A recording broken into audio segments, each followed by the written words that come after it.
at the San Jose Super Toy Show. Today is June 8th and 9th. It's going on, and we came a little late here, but it's all good because we kind of beat the crowds. So I've been a vendor here, and I've been shopping at this show for maybe 3 years. I did last year. I was a vendor, and it's a very interesting experience when it comes to being a vendor. For the stuff that I sell, there's a lot of competition. I couldn't compete because there's a lot of good things here, and they have really good prices. You have a lot of, vintage stuff. You have a lot of new stuff, and people really come hard here. Vendors come hard to sell, and everybody does good. So today, I came to just showcase what's out there and what kind of stuff you could find out here. As a buyer, I guess it's good for you guys because you guys can find stuff at a good price and a good deal, and that's what it's all about, is trying to give the customers, the experience that they're getting the deal. So it's around maybe 1 or it's about to be 2. The show ends at 4, and we're just gonna go cruise around and see what we can find, and kind of show you what kind of stuff you guys can find if you guys come down here. This show happens at 3 or 4 times a year, so there's always a chance, for you guys to plan out and come out here.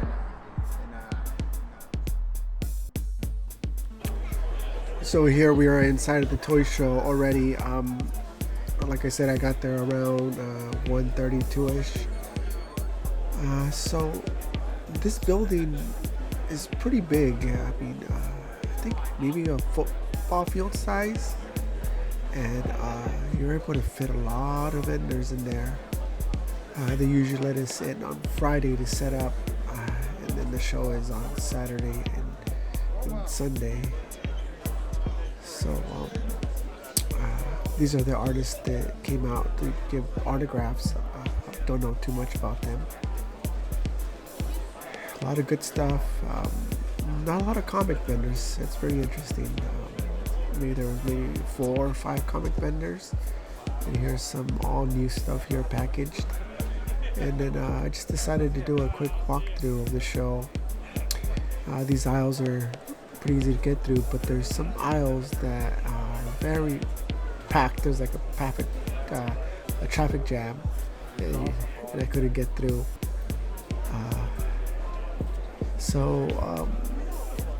One of my dreams is to go to the East Coast and do toy shows over there, mostly to shop around, especially because I'm really into the old stuff, especially stuff that was made in the U.S. and obviously Chicago being the hub for a lot of manufacturing back in the day. So that's a place I think there's a lot of stuff out there that you can pick up for a good price that you can't get, over here in the West Coast. There's a lot of money here in the Silicon Valley area. I bought a lot of Transformers from this gentleman that was a game designer, and I guess he went out to Japan a lot, so he would buy shit and then bring it back, and he would order stuff, so he has a lot of good stuff. And so I think there's a lot of collectors like that worked in tech and worked in the gaming industry and really enjoyed collecting higher items. And at one point they want to get rid of the collection, so these vendors end up finding them and picking up those lots. And I think some of the good stuff is from that. I'm not sure if we could say that all these vendors are from the San Jose area. I think they come from all over the place, especially since they advertise over 250 tables of vendors. So I think that's a lot of heads there. So I think they come from all over the area. And during the COVID area, they were holding this at the Santa Clara Convention Center across the street from the San Francisco 49er Stadium. I think that venue was about the same size, but parking was a lot more accessible. It was free parking, first of all. So in this particular venue at the Santa Clara Fairgrounds, they're charging you $20 for parking, plus $15 to $20 per person to get in. So you're looking at $100 if you're going, with the family of four. So it gets very pricey. One of the things I noticed that a lot of the customers walking around were not really holding anything. As you could see, they were just kind of just browsing around, and not a lot of items in IKEA bags. So it's just very interesting. I talked to a friend of mine, a colleague that owns a toy store in Santa Cruz, and we're having a conversation that he feels that the economy is really affecting the toy market. I guess he sees a lot of buyers waiting to save up money to buy that big ticket item. I guess before COVID, or during COVID, when everybody was like just buying, growing their collection. So it's kind of slowed down. I really like these cups here. For some reason, like I said, I like this kind of vintage Americana kind of toys, the Tootsie Roll toys, die-cast cars, I guess.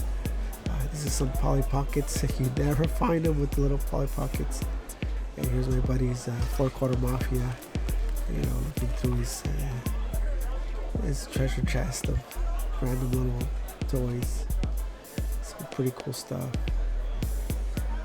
Yeah, so I'm going to ask him a question here in a bit, and he seemed pretty stoked about this. It was kind of funny. He caught me off guard. He's like, "Hey, Nacho," and I was like, "Oh, what's up, Gino?" And I asked him what he had found. 10 seconds sudden death. 10 seconds sudden death would be nuts. Yeah, this is the coolest thing I found. I found this morning around 8 in the morning here. The guy put it out and I scooped it. So having so many random jobs, a lot of retail, one of the things we learned is to acknowledge the customer. And this is something I noticed at this show, that all the vendors were kind of in their own little world. They looked exhausted. And this was Saturday. And this show does take a toll on you, especially like I mentioned that they all come from different areas of California, just to come sell out here. And it's a drive, and you're hauling all this stuff, and there's only, I think, like 3 entrances, so, and they're very strict there, so you can't park next to your entrance. You have to have a designated parking, and you have to haul your stuff. But I guess what I'm trying to say is that it could have been that, that they're just exhausted, but nobody acknowledged me. And me as a vendor, I always like to say, hi, how you're doing, ask simple questions, like what do you collect, just to kind of personalize their shopping. But yeah, I just noticed that a lot of these vendors were exhausted and tired. It's probably one of the reasons why I didn't do it this year. It's just, it's really tiring.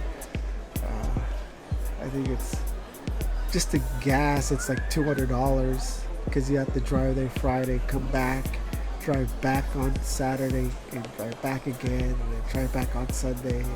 So it's about $200 on gas. So here are some G.I. Joes. One of the things that really caught my eye and I almost pulled the trigger on was Dick Tracy, guys. I loved Dick Tracy when I was younger. I thought it was pretty cool. Then they made the live action movie, and here we got a whole set of Dick Tracy stuff here. We have some Ninja Turtles in package and some Tailspin. So I have a really bad memory. I've been selling for quite a while, and I meet vendors over and over. But this gentleman that's coming up right now with some of his items, I really caught my eye, or kind of remember. It's like, oh shit, I do remember this guy. And here he is. He's selling these weathered toys, and I believe he has like a printing shop in San Jose as well. And it's very trippy. I mean, he does take his time. He was talking about a piece that he did, and he threw in some, current event politics, and I was just filming him, and it the story behind the piece is very interesting. He's going to be talking about it here in a second. Custom painted it. There he goes. And then created this diorama. The subject matter is incredible.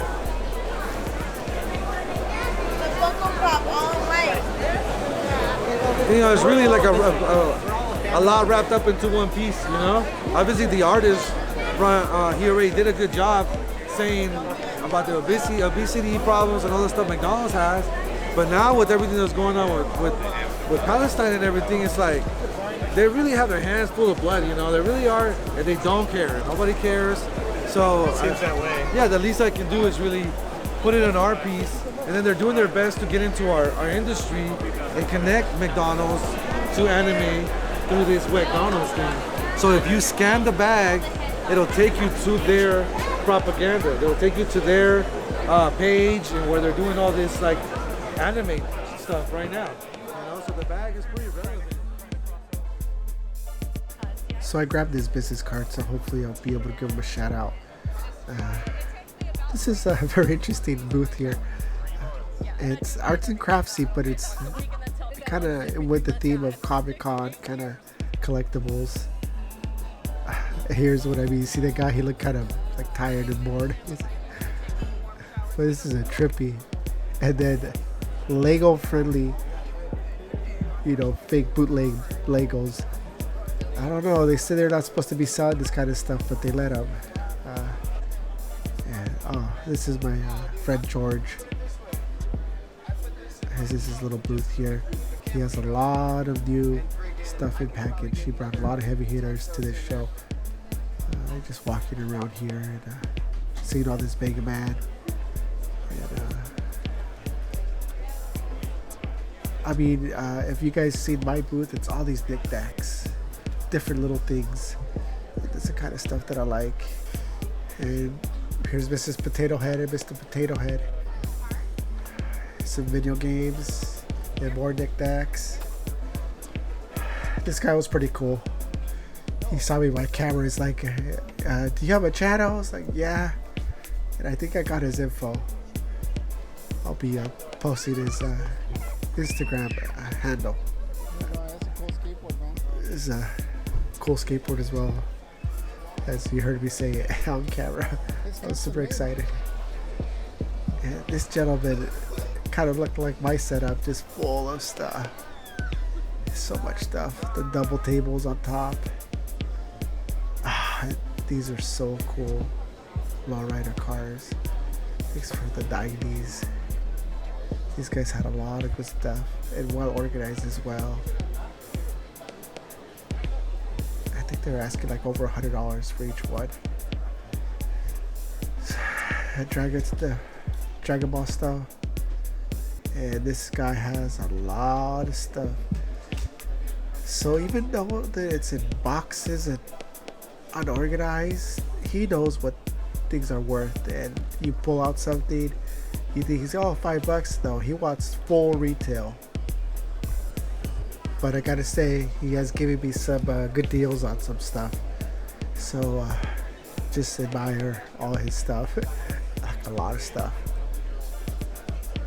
And we're looking at some Transformers boxes and some Disney stuff. And people love this. They love digging through stuff. Like, look at this box of Ninja Turtles. It looks like it's not worth anything, but you pull it out and you ask him. He's going to want a good pretty penny for that kind of stuff. So as you can tell, he doesn't put any prices, and I used to do this, but I just found out that through time that I would lose money on stuff because I totally forgot how much I paid for it. So once I get an item or items, I price them right away, and I always give myself some wiggle room so I can give a customer a deal, and at the same time I don't lose any money on my items. So I started pricing everything before I take it out. I love this booth too. This gentleman collects a lot of Bad magazine, a lot of McDonald's toys as well, and Batman, Plushie, Silver Surfer, a lot of stuff here. Oh, he was selling this for $5 each. This was the table they had, or the booth they had. $5 action figures. He's like a foreigner. He's like Russian, or I don't know. He has an accent when you talk to him, but he has a massive collection of GI Joes and Transformers. It's just I don't know how he gets so many items. Kind of heard him talking on the side that some gentleman wanted a lot of money for his stuff, and he's like, wow, shit, like, how could we, buy stuff from him, or how could he sell it if he's not giving any wiggle room? So being a reseller, there's this kind of dance, you gotta know how to dance, where you could buy stuff at a good price and offer the customer a great deal. Because yes, eBay has taken a huge chunk of our business, but eBay can't give you that one-on-one kind of customer service that somebody like this guy, he gives good customer service. You could ask him questions and he's more than happy to help you out. But so he has everything backed up and priced, and because it makes it easier for the customer as well as as you as a vendor when you're well organized. And some more Disney stuff. Not a lot of Disney, but here's a few little ceramic statues, and some amazing stuff here. So the final recap on this show is that I recommend it. If you're out there trying to grow your collection, trying to find new things, it's a great place to have a little bit of everything. Pretty sure it's worth it, for a collector or a buyer. I enjoyed it, so hopefully you guys could stop all by